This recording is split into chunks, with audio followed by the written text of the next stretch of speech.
में आज का महत्वपूर्ण टॉपिक है भारतीय नागरिकता यानी इंडियन सिटीजनशिप के बारे में बात करेंगे आज के टॉपिक में। और ये बहुत महत्वपूर्ण टॉपिक है संविधान का। भारतीय संविधान का भाग 2 में भारतीय नागरिकता का जिक्र है। और जो भारतीय नागरिकता है वो ब्रिटेन के संविधान से ली गई है, ये बात आपको पता होनी चाहिए।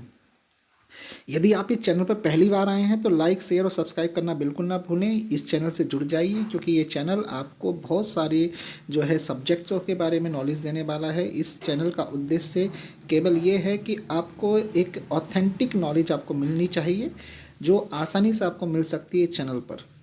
तो यदि आप पहली बार आए हैं तो आप इस चैनल को लाइक, शेयर और सब्सक्राइब करना बिल्कुल ना भूलें। चलिए बिना किसी देरी के शुरुआत करते हैं। आज का जो टॉपिक है भारतीय नागरिकता, यानी भारतीय नागरिकता की बात करें तो इंडियन सिटीजनशिप की बात करते हैं। और भारतीय नागरिकता जो है भारतीय संविधान में कहाँ से आई है, कहाँ से कंसेप्ट लिया गया है, तो ये ब्रिटेन से लिया गया है फ्रेंड्स। और अनुच्छेद 5 से लेके 11 तक इसके अंतर्गत आता है। इससे पहले एक पार्ट यानी जो भारतीय संविधान का भाग 1 है उसके बारे में बता दिया गया है, उससे संबंधित प्रश्नों के बारे में भी बता दिया गया है फ्रेंड्स। ओके, तो हम लगातार जो है कंटिन्यूसली जिस तरह से जो है कंसेप्ट आपको समझ में आना चाहिए कि भाग 1 में क्या है, भाग 2 में क्या है, तो उस चीज़ों को आप थोड़ा डेप्थ में जाकर भी थोड़ा जान लेंगे। अगर यदि इस वीडियो थोड़ी लंबी हो जाती है क्योंकि चीज़ों को बताने में, उनके एक्सप्लेनेशन करने में थोड़ा वक्त लगता है, ठीक है। चलिए, तो अनुच्छेद 5 से लेकर 11 तक जो है भारतीय नागरिकता का जिक्र है। और भारतीय नागरिकता कहाँ से ली गई? ब्रिटेन के संविधान से। भारतीय नागरिकता की अवधारणा ब्रिटेन के संविधान से ली गई है। भारत में ब्रिटेन के समान एकल नागरिकता है, सिंगल सिटीजनशिप का प्रावधान है, जबकि अमेरिका में क्या है? दोहरी नागरिकता का प्रावधान है। संसद द्वारा भारतीय नागरिकता अधिनियम 1955 पारित किया गया है। भारतीय नागरिकता 5 प्रकार से प्राप्त की जा सकती है, यानी संसद को नागरिकता संबंधी नियम बनाने का अधिकार है। 1955 में भारतीय नागरिकता अधिनियम पारित किया गया है और 5 प्रकार से भारतीय नागरिकता प्राप्त की जा सकती है। देखिए, पांचों प्रकार आप देख सकते हैं। जन्म के द्वारा बाई बर्थ आप नागरिकता प्राप्त कर सकते हैं। आपको पता होना चाहिए कि कितने प्रकार से भारतीय नागरिकता प्राप्त की जा सकती है। तो 5 प्रकार दे रखे हैं, ठीक है। पहला प्रकार है जन्म द्वारा, ठीक है। दूसरा है वंश के द्वारा, डिसेंट।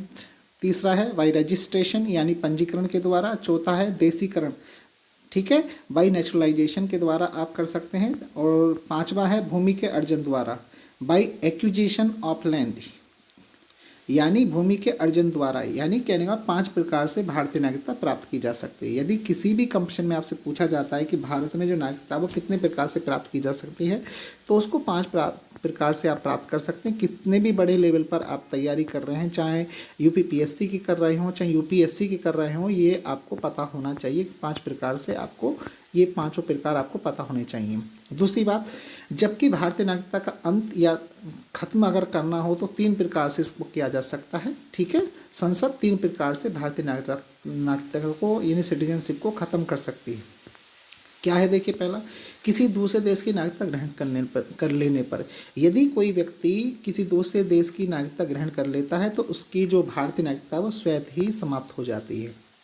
दूसरा, नागरिकता त्यागने पर। यदि कोई व्यक्ति नागरिकता त्यागना चाहता है, छोड़ना चाहता है, ये भी हो सकता है, ठीक है। तीसरा, सरकार द्वारा वंचित करने पर। सरकार कब वंचित करते हैं? यदि मान लीजिए किसी व्यक्ति के बारे में ये पता चलता है कि वो व्यक्ति जो है किसी अन्य देश की सहायता कर रहा है,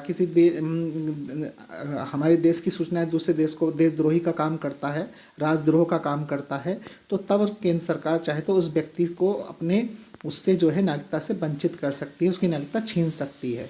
तो सरकार द्वारा भी वंचित किया जा सकता है। यदि किसी व्यक्ति ने छल कपट से कोई चीज़ प्राप्त की है, नागरिकता प्राप्त किया और पता चल जाता है सरकार को, तब भी आपकी नागरिकता जो है खतरे में पड़ सकती है। ओके, तो फ्रेंड्स, सबसे मेन चीज़ ये है कि भारतीय नागरिकता प्राप्त कितने प्रकार से होती है? 5 प्रकार से होती है। 5 प्रकार आप इसमें देख सकते हैं, 5 प्रकार आपको बताए गए हैं। दूसरी प्रकार, कितने प्रकार से भारतीय नागरिकता खत्म की जाती है, कितने प्रकार से भारतीय नागरिकता का जो है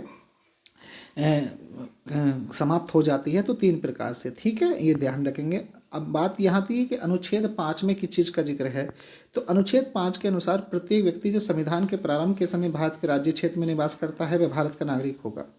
यानी ऐसा कोई व्यक्ति जो संविधान के प्रारंभ के समय, जब संविधान का प्रारंभ हुआ है, कब भारत के क्षेत्र में निवास करता है, तो वह व्यक्ति भारत का नागरिक होगा यदि वह कम से कम निम्न शर्तों में से कोई एक शर्त पूरी करता हो। क्या है पहली शर्त? वह भारत के किसी राज्य क्षेत्र में जन्मा हो, पहली शर्त ये है। दूसरी, उसके माता या पिता में से कोई एक भारत के राज्य क्षेत्र में जन्मा हो, या वह संविधान लागू होने से ठीक पहले कम से कम 5 वर्षों तक साधारण तौर पर भारत का निवासी रहा हो। यानी इन तीनों में से कोई भी एक शर्त अगर वो पूरी करता है तो वह भारत का नागरिक समझा जाएगा।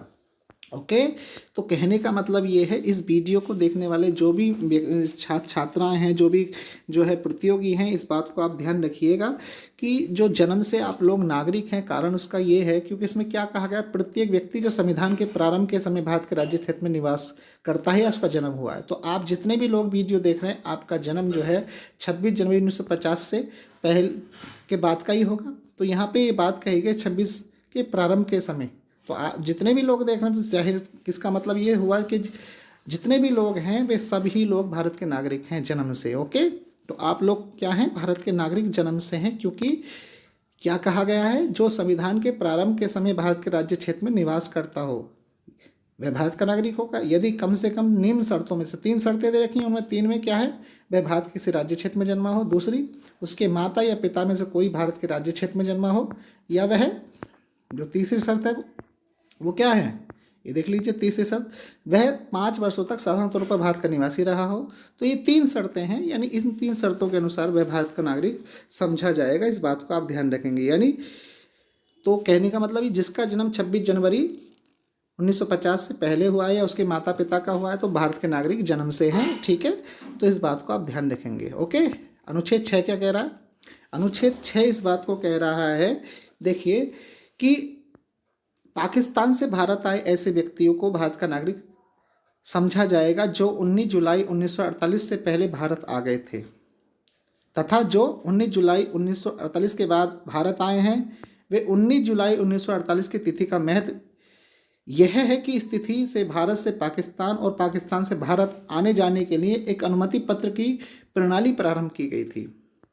तो अनुच्छेद 6 में किस चीज़ का जिक्र है? पाकिस्तान से भारत आए लोग, यानी ऐसे भी लोग थे जब भारत का बंटवारा हो गया था तो कुछ लोग पाकिस्तान से भारत आए, तो ऐसे व्यक्तियों को भारत का नागरिक समझा जाएगा जो 19 जुलाई 1948 से पहले भारत आ गए थे, तथा जो 19 जुलाई 1948 के बाद भारत आए हैं। 19 जुलाई 1948 की तिथि का महत्व किस लिए है? क्योंकि इस तिथि से भारत से पाकिस्तान और पाकिस्तान से भारत आने जाने के लिए एक अनुमति पत्र प्रणाली प्रारंभ की थी।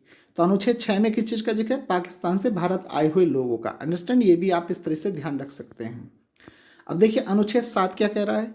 अनुच्छेद 7 के अनुसार यदि वह व्यक्ति जिसने मार्च 1947 के बाद भारत से पाकिस्तान के लिए प्रव्रजन कर लिया हो, यानी ऐसा कोई व्यक्ति जो भारत से पाकिस्तान चला गया है, कब? 1947, यानी मार्च 1947 के बाद। इसमें किस चीज़, अनुच्छेद 7 में किस चीज़ का जिक्र है? भारत से पाकिस्तान गए हुए व्यक्तियों का।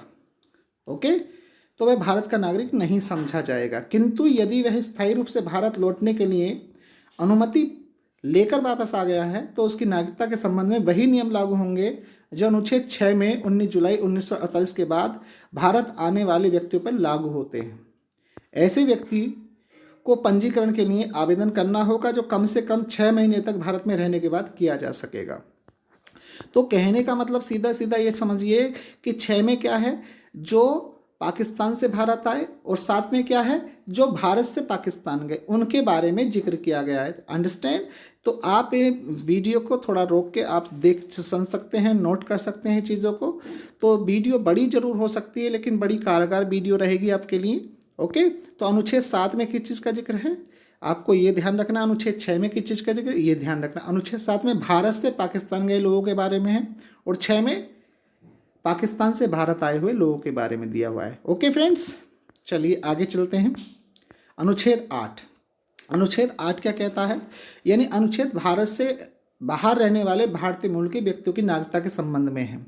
जो व्यक्ति भारत के बाहर रहते हैं, ओके, या उनके जो रिलेटिव्स थे कभी भारतीय रहे हों तो उन्हें हम भारतीय मूल का कहते हैं। उन व्यक्तियों की नागरिकता को बंद करता है जो संविधान के लागू होने के समय भारत के निवासी नहीं थे परंतु वे भारतीय मूल के हैं। क्या है देखिए अनुच्छेद 8, जिस व्यक्ति का जन्म अथवा जिसके माता पिता दादा दादी या नाना नानी में से किसी एक का जन्म भारत शासन अधिनियम 1935 के द्वारा परिभाषित भारत में हुआ हो और वर्तमान में वह व्यक्ति साधारण तौर पर किसी अन्य देश में रह रहा है। तो वह क्या होगा, उसे भारतीय मूल का नागरिक समझा जाएगा। जैसे मान लीजिए कोई व्यक्ति है, उसके दादा दादी या माता पिता में से कोई जो है भारत के नागरिक रहे हों, अब परंतु वो किसी दूसरे देश में रह रहा है, तो ऐसे व्यक्ति को भारतीय मूल का व्यक्ति कहा जा सकता है। तो अनुच्छेद 8 में जो है भारतीय मूल के लोगों के बारे में नागरिकता का प्रावधान किया गया है, इस बात को आप ध्यान रखेंगे। अनुच्छेद 9 क्या कह रहा है? अनुच्छेद 9 के अनुसार जब कोई व्यक्ति स्वेच्छा से किसी विदेशी राज्य का नागरिक हो जाता है, यानी दूसरे देश की नागरिकता प्राप्त कर लेता है, तो उसकी जो भारतीय नागरिकता वो अपने आप समाप्त हो जाती है। अनुच्छेद 9 में किस बात का जिक्र है? यदि कोई व्यक्ति अपनी इच्छा से किसी दूसरे देश में जाकर वहाँ का नागरिक हो जाता है, वहाँ की नागरिकता ले लेता है, तो उसे भारत की जो नागरिकता है वो अपने आप समाप्त हो जाती है। ये बात आपको ध्यान रखनी है। यदि कोई व्यक्ति है 7 साल से ज़्यादा या 7 साल तक किसी दूसरे देश में रहता है और भारत नहीं आता है, तो ऐसे व्यक्ति की नागरिकता समाप्त हो जाती है। ये भी आप ध्यान रखेंगे।